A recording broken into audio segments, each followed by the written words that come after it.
سلام به شما دوستای خوب و با صفای خودم. شنیدید میگن طرف از ماست کره میگیره؟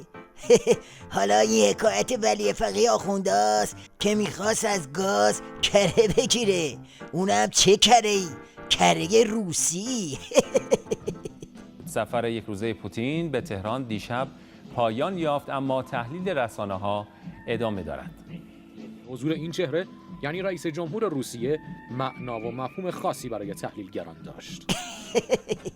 بله، وسط اجلاس اقتصادی گاز که انگوش کوچیکه اوپک هم نمیشه، آخوندای ندید بدید پیله کردن به سفر یک روزه رئیس جمهور روسیه تا از این طریق یک کره‌ای به سر و ریش خامنه بمالن و عظما رو از این انزوای جهانی و این وضعیت پتال خلاص کنن. این وسط از همه مسخره تر تیبریچ بود که خودشو هلاک کرد.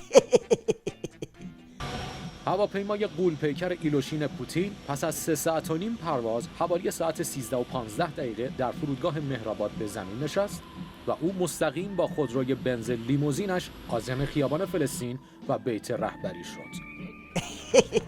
ملاحظه کردید؟ طوری نوشته که انگار پوتین نبش خیابون آزادی وایساده و رو به بیت خامنه گفته مستقیم.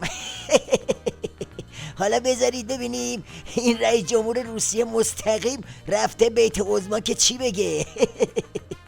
ما متعهدیم از پشت خنجر نزنیم و هیچ وقت در پشت پرده اقدامی ضد دوستانمان انجام ندهیم و اگر اختلافی هم داشته باشیم با صحبت به تفاهم برسیم.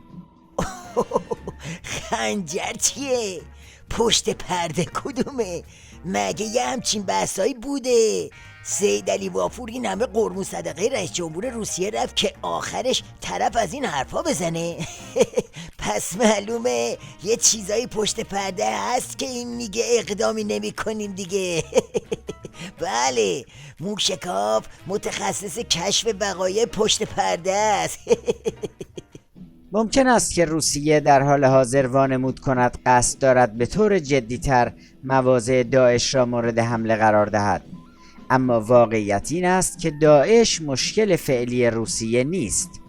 اقدامات پوتین در همراهی با ایران و ائتلاف با آن در راستای اقدامات پیشین روسیه در راستای خارج کردن خود از انفعال در منطقه است. روسیه همه تلاش خود را به کار بست تا ایران را نیز بر سر میز مذاکرات صلح سوریه بنشاند. بفرمایید.